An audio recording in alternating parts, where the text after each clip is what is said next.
बिस्मिल्लाहिर्रहमानिर्रहीम। अस्सलाम वालेकुम डियर स्टूडेंट्स, मैं आप लोगों को मैथ 643 की शॉर्ट लेक्चर पढ़ाऊँगा। ठीक है, शॉर्ट वीडियो बनाऊँगा इसके ऊपर। ये जो लेक्चर तो इसके बहुत ज़्यादा इजी हैं, इसको समझने की ज़रूरत है सिर्फ। ठीक है, इसके अंदर असल में जो कोडिंग यूज़ होती है उसका मेन पर्पज़ है। ठीक है, मैं सिर्फ आपको कोडिंग समझाऊँगा, बाकी लेक्चर्स की जो थ्योरी है लिटिल बिट वो आप खुद अंडरस्टैंड कर लेना। ठीक है, वो ज़्यादा मुश्किल नहीं है, लेकिन सबसे ज़्यादा जो क्यूरी आती है स्टूडेंट्स को वो आती है इसकी कोडिंग के अंदर। मैंने डिसाइड किया तो चलो मैं इसके ऊपर लेक्चर बनाऊं। मुझे काफ़ी ज़्यादा इसकी अच्छी तरह समझ आई थी जब मैंने ये स्टडी की थी, तो मैं शॉर्ट इसके ऊपर वीडियो भी बनाऊंगा और साथ में आपको मैट लैब के अंदर ये कैसे वर्क करते हैं, कैसे आपने कोडिंग करनी है, वो भी आप लोगों को साथ साथ समझाऊँगा। ठीक है, अगर कोई भी असाइनमेंट आएगी, क्विज़ आएगी, वो भी मैं आपको इंशाल्लाह सोल्यूशन प्रोवाइड करूँगा। इस कोर्स के टोटल 15 लेक्चर हैं, 3 क्रेडिट आवर्स हैं। ठीक है, और जो इसका एग्ज़ाम के अंदर आता है, एग्ज़ाम के अंदर इससे कोई एमसीक्यूज़ नहीं आते, जस्ट आपका सब्जेक्टिव आते हैं। सब्जेक्टिव के अंदर भी आपके 4 क्वेश्चंस होते हैं। फाइनल टर्म के अंदर मिड टर्म अभी होंगे तो उस पर डिपेंड करता है, उसमें भी तकरीबन 4 ही क्वेश्चंस आएंगे इंशाल्लाह। और अगर मिड टर्म के अलावा ग्रैंड क्विज़ होते हैं, ग्रैंड क्विज़ भी नहीं होता इसका, ग्रैंड असाइनमेंट आती है। ठीक है, इसका जो मेन मसला आता है वो कोडिंग का ही होता है। कोडिंग इंशाल्लाह मैं आपको लोगों को समझाऊंगा अच्छे तरीके से। ठीक है, चलिए चलते हैं अपने लेक्चर की तरफ। इंट्रोडक्शन है, व्हाट इज़ मैट लैब। असल में मैट लैब है क्या?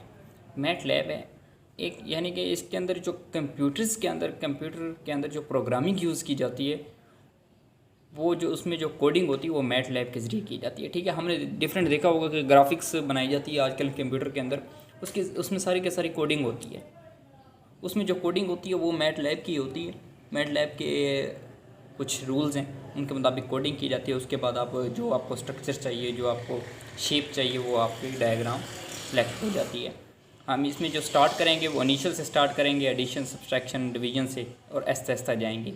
जो 8 से 9 लेक्चर है, 9 लेक्चर के बाद थोड़ा सा डिफ़िकल्ट है, उसमें काफ़ी ज़्यादा चीज़ें आ जाती हैं, रूल्स आ जाते हैं। ठीक है, और शुरू वाले जो 8 लेक्चर हैं वो ईजी हैं। ओके, ये जो थ्योरी है ये आप लोगों ने खुद स्टडी कर लेनी है। सिंपल इंट्रोडक्शन दिया हुआ है, इसकी एप्लीकेशन दी हुई है, कहाँ कहाँ पे ये यूज़ होती है। ठीक है, ये भी आप लोगों ने स्टडी कर लेनी है। ठीक है, इसका मेन पर्पज़ नहीं है, अगर आपका कोई क्विज़ वगैरह होता है तो उसमें आप यहाँ से कोई क्वेश्चन आ सकते हैं। अदरवाइज़ जो आपके मेन एग्ज़ाम के अंदर आएगा वो आपका कोडिंग ही आएगी। ठीक है, इसके अंदर जो विंडोज़ यूज़ की जाती हैं, 4 किस्म की विंडो यूज़ होती हैं। सबसे पहले मैं आप लोगों को ये बताना चाहूँगा कि आपके पास अगर कंप्यूटर है या लैपटॉप है, उसके अंदर आप लोगों ने मैट लैब सॉफ्टवेयर इंस्टॉल करवाना है। ठीक है, अगर आप लोगों के पास मोबाइल है तो परेशान होने की ज़रूरत नहीं है, मोबाइल के अंदर भी ये सारा वर्क हो जाता है। ठीक है, मोबाइल के अंदर भी एक मैट लैब एप्लीकेशन है, आप उसको इंस्टॉल कीजिएगा। उसके बाद आ जाते हैं मैट लैब। जब भी ओपन करते हैं उसमें 4 किस्म की विंडो आती हैं। कमांड विंडो, जिसके अंदर हम कोडिंग इंटर करते हैं और कोडिंग उसके ऊपर वर्क होती है, वर्क होने के बाद उसका रिज़ल्ट आता है। ठीक है, वर्क स्पेस विंडो होती है, command history and current folder. Current folder के अंदर हर चीज़ जमा हो जाती है। ठीक है, डिस्प्ले ऑल द फाइल्स जो होती हैं वो जमा हो जाती है। कमांड हिस्ट्री के अंदर जो आपने कमांडें की होती हैं वो जमा हो जाती हैं। और वर्क स्पेस के अंदर जो वेरिएबल होते हैं वो उसके अंदर वर्क स्पेस के अंदर विंडो के अंदर सेव हो रहे होते हैं। ठीक है, अगर आप उस जो भी एक दफ़ा वेरिएबल एक को डिफ्रेंशिएट कर दोगे तो वही वेरिएबल यूज़ होता रहेगा। उससे पहले अगर आपने दोबारा कोई और वेरिएबल यूज़ करना है उसकी जगह पे, तो सबसे पहले आपने उस डेटा को क्लियर करना होगा। ठीक है, नेक्स्ट मैं जब इनकी कोडिंग भी समझाऊंगा, कैसे क्लियर करते हैं, कैसे कमांड विंडो में वर्क करते हैं। ठीक है, ये सब समझाऊँगा इंशाल्लाह। सबसे पहले ये आ जाते हैं। ठीक है, ये आपको सामने स्क्रीन के ऊपर नज़र आ रही है। ठीक है, ये कमांड विंडो है, ये कमांड विंडो है जिसके अंदर हम कोडिंग करेंगे और उसके बाद इसको प्रोसेस करेंगे। ठीक है, ये कमांड विंडो आ जाती है। ये सारी स्क्रीन दी हुई है उसकी लैपटॉप की। ठीक है, ये वर्क स्पेस विंडो है। ठीक है, सही है, ये करंट फोल्डर है, सारे के सारे ये जमा हो जाते हैं इसके अंदर। ठीक है, नेक्स्ट चलते हैं। नेक्स्ट आपको आहिस्ता आहिस्ता एक विंडो आएगा इसके अंदर। ठीक है, जब भी आपने कोई इसके अंदर वर्क करना है और उस फाइल को आप सेव करना चाह रहे हो तो m.m के नाम से आप उसको सेव करेंगे। .m फाइल होती है ये। ठीक है, एम फाइल या स्क्रिप्ट फाइल होती हैं, उसके अंदर ही डाटा इसका सेव होता है। ठीक है, ये मज़ीद मैं आपको आगे समझाता हूँ कोडिंग जब करेंगे। ठीक है, एज ए कैलकुलेटर यूज़ करेंगे। सबसे पहले इसके अरिथमेटिक ऑपरेशन वही यूज़ करवा रहे हैं, क्योंकि आपको इनिशियल से स्टार्ट करवाएगा। अरिथमेटिक ऑपरेशन यूज़ होंगे इसके अंदर, ऑर्डर ऑफ ऑपरेशंस। ठीक है, उसके अंदर एडिशन है, सब्सट्रैक्शन है, मल्टीप्लिकेशन है, डिवीजन है। आप लोग ये ज़रा स्टडी कर लीजिएगा। ठीक है, एडिशन, डिवीजन, पावर। ठीक है, और ये जो चीज़ें यूज़ होती हैं इसके अंदर भी सेम ही यूज़ मेथड यूज़ होता है कि लेफ़्ट टू राइट सॉल्व करना है, नॉट राइट टू लेफ़्ट। ठीक है, मैथमेटिक्स के अंदर भी हम यही करते हैं ना, लेफ़्ट टू राइट सॉल्व करते हैं कोई भी क्वेश्चन हो। ठीक है, उसके बाद ये इसने ऑपरेशन दिए हुए हैं पर्पज़ कि जब हम इसके अंदर कोई भी ऑपरेशन करेंगे, कोई भी चीज़ यूज़ करेंगे अरिथमेटिक ऑपरेशन, तो उसके अंदर कौन कौन से साइन यूज़ होंगे। प्लस का माइनस के लिए क्या यूज़ होगा, मल्टीप्लिकेशन के लिए क्या यूज़ होगा।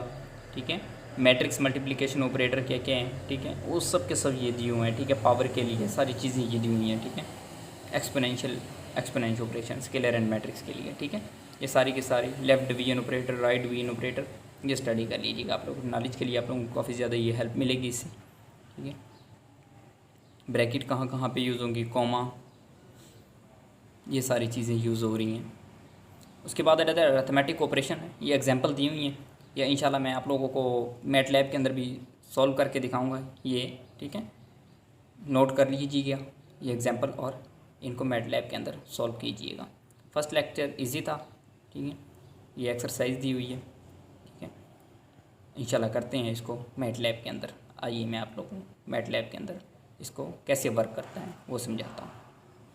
अब हम स्टार्ट करते हैं। मैटलैब एप्लीकेशन को ओपन करते हैं। सबसे पहले आपके पास ये स्क्रीन आएगी, उसमें आप लोगों ने सबसे पहले, अगर आपका अकाउंट नहीं बना हो तो आपने क्रिएट वन पे क्लिक करना और अकाउंट बनाना है। अकाउंट उस जीमेल के ऊपर बनेगा जो आपकी यूनिवर्सिटी की होगी, और किसी के ऊपर नहीं बनेगा, आपकी जीमेल आईडी के ऊपर नहीं बनेगा, जो आपकी BC19020018 यानी कि जो भी आईडी है @gmail.com है, उसके ऊपर आपकी आईडी बनेगी। आपने फर्स्ट नेम, कंट्री देना है, उसके बाद फर्स्ट नेम, सेकंड नेम भी इन करना होगा। ठीक है, ये पाकिस्तान को सिलेक्ट करेंगे, जीमेल आईडी देंगे, फर्स्ट नेम देंगे, लास्ट नेम देंगे, कंटिन्यू करेंगे।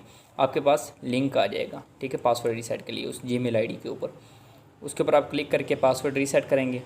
ठीक है, जब पासवर्ड रीसेट हो जाएगा उसके बाद आपका अकाउंट ओपन हो जाएगा। देन आपने वो ईमेल आईडी लगानी है, पासवर्ड लगाना है, और सबसे आपके बाद ये कमांड विंडो आएगी। कमांड विंडो जैसे आएगी उसकी साइड के ऊपर आप क्लिक करेंगे तो आपका अकाउंट आएगा, सारी फाइल है, कमांड सेंसर है। ठीक है, कमांड विंडो के अंदर हमने जो कोडिंग एंटर करनी है वो इस स्क्रीन के ऊपर करनी है। ठीक है, इसी कमांड विंडो के अंदर। ठीक है, उसके बाद यहाँ पे फाइल होती है, फाइल के अंदर आपकी जो भी फाइल आप सेव करना चाहते हो वो सेव हो जाती है। ठीक है, ये यहाँ पे अभी फ़िलहाल कोई भी फाइल सेव नहीं हुई है। ठीक है, यहाँ पे जो प्लस का निशान बना हुआ है, यहाँ पे आपने अगर कोई फ़ोल्डर और क्रिएट करना चाहते हैं वो न्यू फ़ोल्डर बनाएंगे। ठीक है, कोई भी चीज़ है, रिकॉर्ड वीडियो बनाना चाहते हैं, अपलोड फ़ोटो करना चाहते हैं वो करेंगे। कमांड विंडो के अभी हम कुछ एग्जाम्पल करते हैं कमांड विंडो के अंदर कैसे कोडिंग करनी है। ठीक है, 2 + 3 हमने किया, आंसर 5 आ गया। जो आंसर आया, आंसर जो है ANS आंस वेरिएबल के अंदर सेव हो गया। ठीक है, वेरिएबल का नाम क्या है, ANS आंस। ठीक है, हमने उस को क्लिक किया, हिस्ट्री में के अंदर 2 + 3 आ गया। जब हम इसको डब्बे के ऊपर क्लिक करेंगे, अगर हम इसको दोबारा एवेल्यूएट करना चाहते हैं, इसी कोडिंग को हम एवेल्यूएट कर सकते हैं। ठीक है, लैपटॉप के अंदर 4 डिफरेंट स्क्रीनें आती हैं, वो भी मैं आपको समझाऊंगा। ठीक है, पिक लेकर, अभी मेरे पास लैपटॉप अवेलेबल नहीं था, इसलिए जब वो लेक्चर आए, जैसे जैसे आगे जाएंगे वहाँ पर आएगी स्क्रीनें, मैं आपको समझाऊंगा कि कैसी, जब आप एग्ज़ाम देंगे तो कौन कौन सी स्क्रीन शो होगी। नेक्स्ट एग्जांपल हमने किया है, 10/2 किया, आंस वेरिएबल के अंदर 5 सेव हो गया।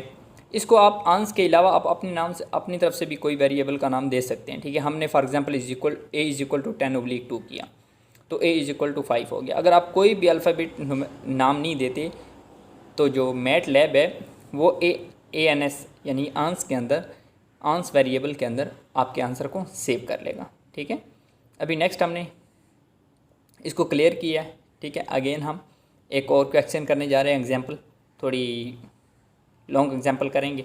ठीक है, 10/2 यानी कि /2 * 4 20 आंसर आ गया। ठीक है, इस लेक्चर के अंदर यही था, शॉर्ट। नेक्स्ट लेक्चर के अंदर जो चीज़ें होंगी वो समझा।